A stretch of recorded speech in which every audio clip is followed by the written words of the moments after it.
तो भाई देश का स्वर्ग कहे जाने वाले कश्मीर और उसमें होने वाले 40 सालों के आतंकवाद के बारे में ऑलमोस्ट हर एक भारतीय को पता है। साथ ही वी ऑल नो कि इस पूरे टेररिज्म वाली प्रॉब्लम का कोर रीजन था हमारा हरामखोर नेबर पाकिस्तान। ये बड़ी अच्छी बात कही आप।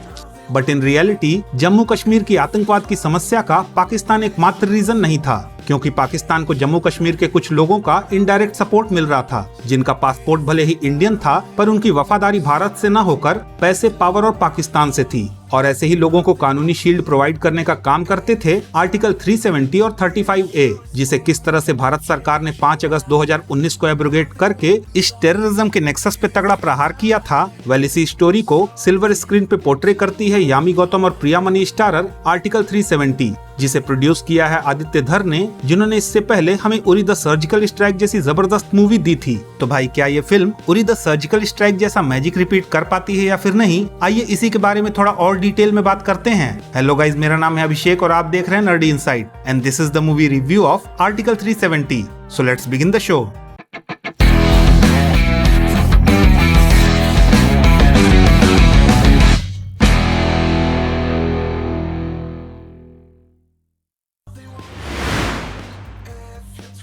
अब भाई अगर इस फिल्म की स्टोरी की बात करें तो ये फिल्म बुरहान वानी के एनकाउंटर से लेकर पुलवामा अटैक और फिर आर्टिकल 370 के एब्रोगेशन तक के ट्रू इवेंट्स को एक फिक्शनल स्टोरी के थ्रू कनेक्ट करते हुए हमारे सामने एक पॉलिटिकल थ्रिलर के रूप में प्रेजेंट करती है, जहां पे इस स्टोरी का सेंटर पॉइंट है एक इंटेलिजेंस ऑफिसर जूनी हक सर और प्रिंसिपल सेक्रेटरी राजेश्वरी स्वामीनाथन, जो किस तरह से सारी प्रॉब्लम्स को काउंटर करते हुए सरकार के लिए आर्टिकल 370 को एब्रोगेट करने के लिए सपोर्ट प्रोवाइड करती हैं। यही इस फिल्म की कहानी है।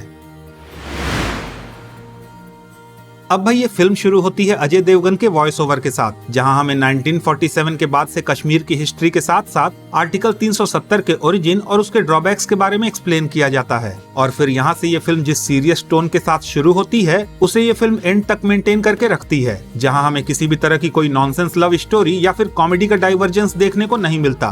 देश की 565 रियासतों में से लगभग सभी ने या तो भारत या फिर नए मुल्क पाकिस्तान में जुड़ने का फैसला कर लिया था।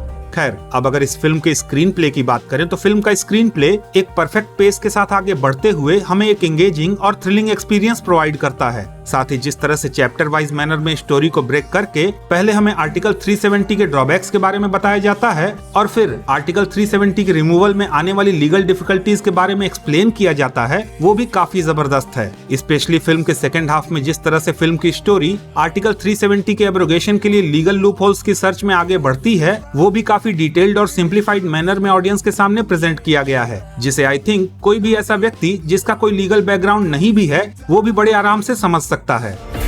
इस रूम में बैठे हम लोगों और पीएमओ के कुछ कोर मेंबर्स के अलावा प्राइम मिनिस्टर सर के पीए तक को नहीं पता होना चाहिए कि हमारा प्लान क्या है। खैर, अब अगर इस फिल्म में परफॉर्मेंसेस की बात करें तो आई थिंक यामी गौतम ने इस फिल्म में अपनी कैरियर की बेस्ट परफॉर्मेंस दी है, जहां पे एक फ्रस्ट्रेटेड इंटेलिजेंस ऑफिसर से लेकर एक पावरफुल एनआईए ऑफिसर तक की जर्नी को उन्होंने एफर्टलेसली स्क्रीन पे उतारा है। साथ ही प्रिया मनी, जिन्होंने पीएमओ में प्रिंसिपल सेक्रेटरी राजेश्वरी स्वामीनाथन का रोल प्ले किया है, उनकी एक्टिंग भी काफी जबरदस्त है। और आई थिंक ये फिल्म यामी गौतम और प्रिया मनी के लिए वैसा ही माइलस्टोन साबित होगी जैसा विकी कौशल के लिए उरी द सर्जिकल स्ट्राइक साबित हुई थी। We will arrest each one of them. At least put on it to hundreds. No, not hundreds. Thousands. साथ ही फिल्म में जिस लेवल के कश्मीर के सिनेमैटिक विजुअल्स यूज किए गए हैं वो भी काफी बेहतरीन हैं। और at the same time film का बीजीएम भी फिल्म के टोन को काफी अच्छे से कॉम्प्लीमेंट करते हुए ऑडियंस के अंदर कॉन्टिन्यूअसली सस्पेंस और थ्रिल की फीलिंग बनाए रखता है।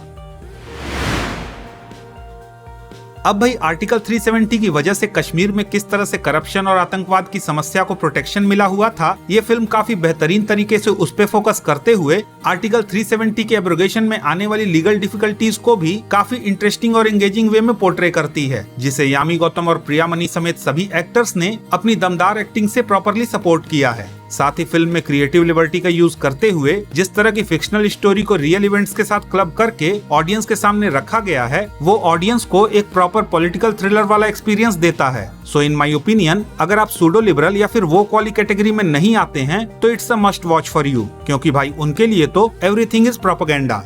तो गाइज दैट्स इट, ये तो मेरा आर्टिकल 370 मूवी का रिव्यू। अगर आपको ये रिव्यू पसंद आया तो प्लीज इस वीडियो को लाइक कीजिए, शेयर कीजिए और हाँ, अगर आपके कुछ सजेशंस हैं तो please don't forget to comment और जाते जाते इस चैनल को सब्सक्राइब करना भी ना भूलें। तो मिलता हूँ मैं आपसे अगली वीडियो में, तब तक के लिए have fun and enjoy the day.